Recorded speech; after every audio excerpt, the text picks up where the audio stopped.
Bienvenue à notre podcast sur le rôle du CIF, ses processus d'immatriculation et le cumul des statuts.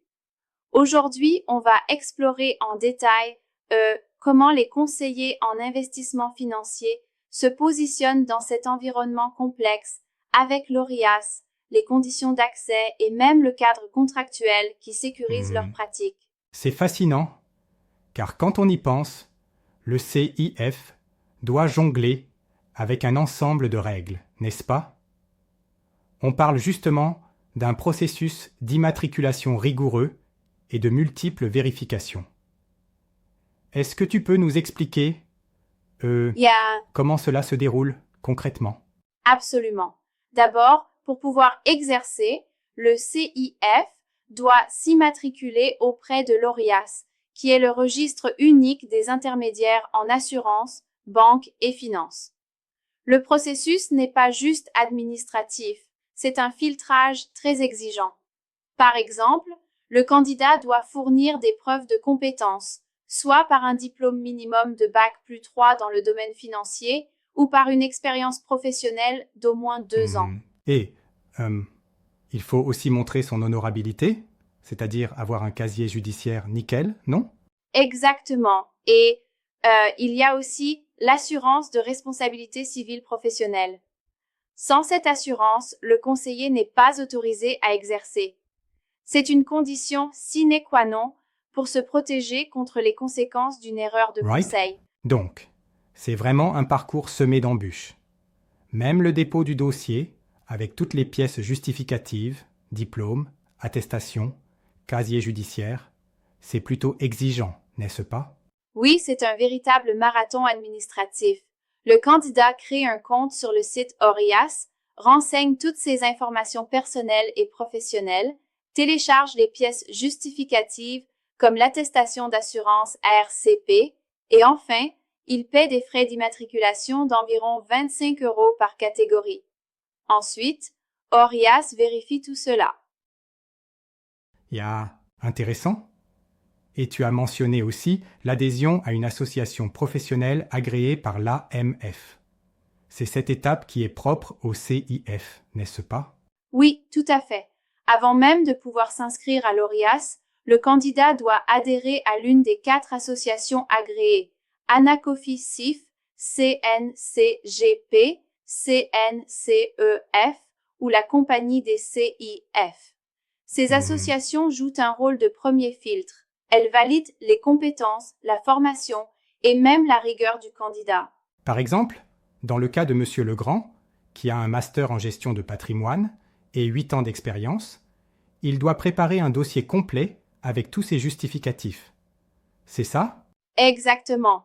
Monsieur Legrand, pour refaire le cas concret, doit déposer son dossier auprès de l'association de son choix, dans son cas, la CNCGP, par exemple, qui examinera son parcours et lui délivrera une attestation d'adhésion. Ensuite, muni de cette attestation, il peut s'immatriculer sur ORIAS. Tout cela prend en moyenne entre 6 et 8 semaines. Bien sûr, c'est un processus qui demande de la rigueur. Donc, on imagine que pour un nouveau conseiller, bien préparer son dossier est crucial pour débuter son activité. Mais parlons maintenant du cumul des statuts, qui, semblent être la règle plutôt que l'exception. Exactement. En fait, seulement 6% des CIF exercent exclusivement sous ce statut. La grande majorité cumule le statut de CIF avec d'autres comme IAS, IOBSP ou même la carte d'agent immobilier. Ce cumul, il permet d'offrir une OR de service complète à leurs clients, mais il ajoute aussi une complexité organisationnelle énorme. C'est vraiment un numéro d'équilibriste. Il faut, assurer que chaque statistique est bien respectée, parce que chaque statut a ses propres obligations documentaires, ses procédures de contrôle et ses régulations spécifiques.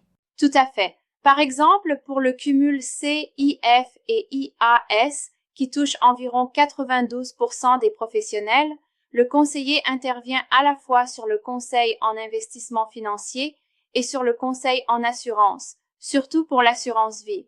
Dans ce cas, il doit utiliser des documents distincts pour chaque activité. DER pour le CIF, lettre de mission pour le conseil en assurance, etc. D'accord? Mais ça peut vite devenir confus pour le client, non? Si, par exemple, le conseiller n'explique pas clairement sous quel statut il intervient pour chaque opération, il y a un risque qu'il y ait un chevauchement, voire des conflits d'intérêts. C'est ce qu'on a vu dans certaines jurisprudences. Exactement. La jurisprudence insiste sur l'importance de bien distinguer l'intervention sous le statut de CIF de celle sous, par exemple, celui d'agent immobilier. Un conseiller qui présente une solution globale sans dissocier clairement les deux rôles s'expose à des critiques et à des sanctions. Right? Ce qui soulève la nécessité d'une organisation interne ultra pointue. Séparation des périmètres, utilisation de documents spécifiques selon chaque statut, formation des collaborateurs, tout doit être méticuleusement planifié pour éviter les confusions. Oui, c'est primordial.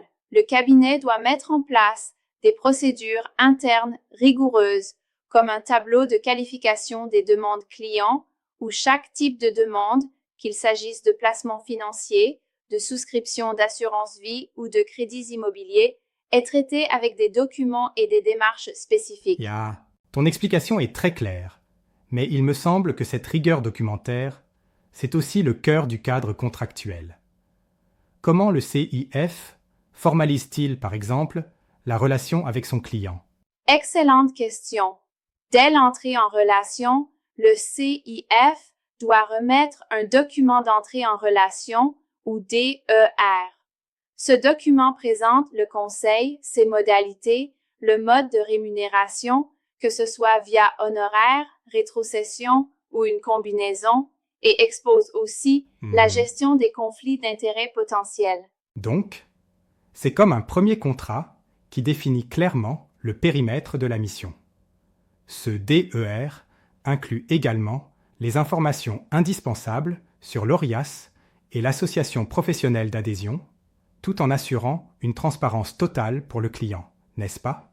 Oui, exactement. Le DER est la première barrière de protection pour le client et pour le conseiller. Il précise qui est le CIF, quelles sont ses qualifications et surtout le mode dans lequel il intervient. Par exemple, si le conseil est donné de manière indépendante ou non. Tout est détaillé pour éviter toute ambiguïté. Right? Il en va de même pour d'autres documents contractuels, comme la lettre de mission ou la déclaration d'adéquation, qui encapsulent les modalités précises du conseil et la conformité aux exigences réglementaires. Exactement. Ces documents sont cruciaux pour montrer lors d'un contrôle que le conseiller respecte pleinement ses obligations et qu'il a correctement informé le client. Par exemple, ils doivent inscrire des informations sur la formation continue obligatoire, qui est d'au moins 7 heures par an pour le CIF, et sur le renouvellement annuel de l'immatriculation. C'est donc une véritable chaîne de responsabilités et de preuves écrites qui s'enchaînent, allant de l'immatriculation jusqu'à la gestion quotidienne de la relation client. Mais, parfois, tu ne trouves pas que la complexité devient énorme? Oui, je te rejoins. Et c'est précisément là que le cabinet doit impérativement investir dans une organisation interne solide, avec une séparation claire des dossiers par statut, une politique de gestion des conflits d'intérêts formalisée et un suivi régulier des obligations déclaratives. Cela permet de garantir que chaque prestation est traçable et que le client sait exactement sous quel statut il est conseillé. Je vois. Il faut donc être à la fois expert en finance et rigoureux dans la gestion de ces processus administratifs très stricts. Cela explique pourquoi, malgré les avantages d'une offre complète, le cumul des statuts représente un véritable défi pour les professionnels. Exactement, et c'est un défi que la plupart des CIF relèvent avec succès, d'autant plus qu'ils peuvent compter sur l'accompagnement et la formation continue de leur association professionnelle. D'ailleurs, cela inclut la mise à disposition de modèles de documents à jour, des formations sur les évolutions réglementaires et même des audits internes pour s'assurer que tout reste conforme aux exigences des régulateurs. En résumé, le parcours du CIF se divise en deux grandes parties. D'un côté, l'immatriculation et de l'autre, la gestion des multiples statuts avec tout le cadre contractuel associé pour sécuriser la relation client. C'est un équilibre délicat, mais qui, bien géré, renforce la confiance des clients et protège les professionnels en cas de contrôle. Exactement, et c'est ce qui rend le métier à la fois exigeant et passionnant. Le CIF doit être un véritable expert technique et administratif, capable de naviguer entre des régimes différents tout en gardant l'intérêt du client comme priorité. Merci, c'était vraiment instructif. J'espère que nos auditeurs ont maintenant une vision plus claire de la complexité et de la rigueur requise dans ce métier. Merci à toi pour ces échanges. C'est toujours enrichissant de décortiquer ces sujets et de comprendre comment chaque détail contribue à une pratique professionnelle de qualité. À bientôt pour d'autres discussions passionnantes.